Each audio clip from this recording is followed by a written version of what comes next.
Give me duwa ka pagkaon nga Ilonggo nga sikat sa bilog nga Pilipinas. Bad choice, sir. Puto. Yo, ari kita subong sa Graciano Lopez Haina Park sa Haro, Iloilo City, Philippines. Para sa aton nga second episode for public interview. Ang aton nga topic subong is tuod gagid bala nga Ilonggo. So hindi na nato pagpadugayon pa. Let's go. Moya nga pon sinyo. May hapon, sir.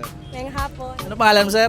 Renzel Sermon Esteban, sir. Complete name ba? Ikaw, ma'am. Jean, sir. Sa din na tao si Graciano Lopez Haina. Wala, sir. Good lang ba? Ano ang original name sa Iloilo bago naging Iloilo? Wala mo naman. City of Love. Give me duwa ka pagkaon nga Ilonggo nga sikat sa bilog nga Pilipinas. Bad choice, sir. Puto. Moya nga pon sa inyo, ma'am. Ano pangalan niyo, ma'am? I'm Gretchen A. Vigonte. Gloria Mea Zamora. Thank you kay nagpasugot ka mo nga ano. Ay, siyempre, dapat lang. Dapat aggressive ka sa mga gusto mo.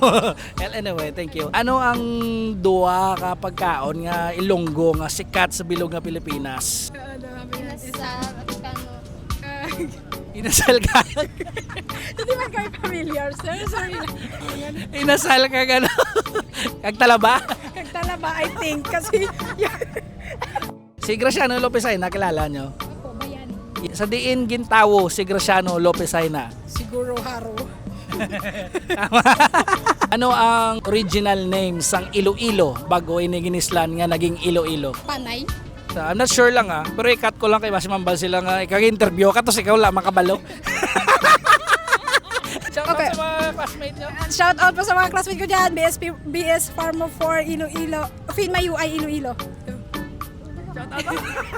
Muloy si Ma'am, thank you good sa inyo. Kasi sino ang pinakaalam sa inyo de. Are do confident kinitsura yo pwede na interview. Ako na pinataas IQ. Bayo nga pon sa inyo, ma'am. Ano pangalan nyo? Riani. Riani. Ikaw, ma'am. Chanel. Chanel. Di ka mo eskwela? Haro National High School. Mas may tanay ka mo tanan? Okay. Ano na year nyo? Second. Kilala nyo si Graciano Lopez Haina? Ang bayani?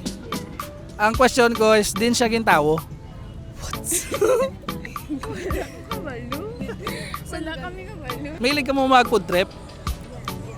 Okay, so give me to nga pagkaon nga Ilonggo nga sikat sa bilog nga Pilipinas. Halo-halo. Halo-halo? Batchoy. Batsoy? Ano na galing isama? Ano na galing isama? Pandesal? Bago naging Iloilo, ang Iloilo province, ano ang original name niya? Chanel. Kalma. Baby Kalma. Ano? Hiro-hiro. Yes, perfect! Sir, mayong hapon? Anong pangalan si mo nga negosyo di Sir Plaza? Tuya ko. Uyuya, kita-kita, di may nakakilala si mo. Show my rice. Show my rice din, ikaw to kapatawaran gina sa show my rice. O mga kabyan, kung ito ka mo di sa plaza, hindi pwede nga hindi ka magbakal di sa show my rice ni Manong ano?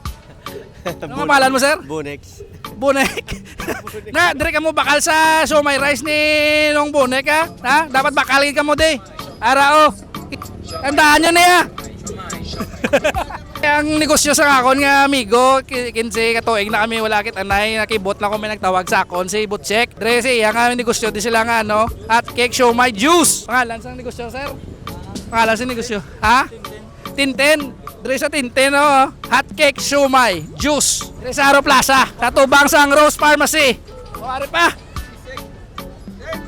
Sisig, ari migo ta nga kabligyas ang sisig de nga kanamit gid sa picture pa lang. Mananam na. Sir, ano pangalan mo, sir? Ha? Ariel. Ariel, sir. Dugay ka na di ka ano ka tinda-tinda.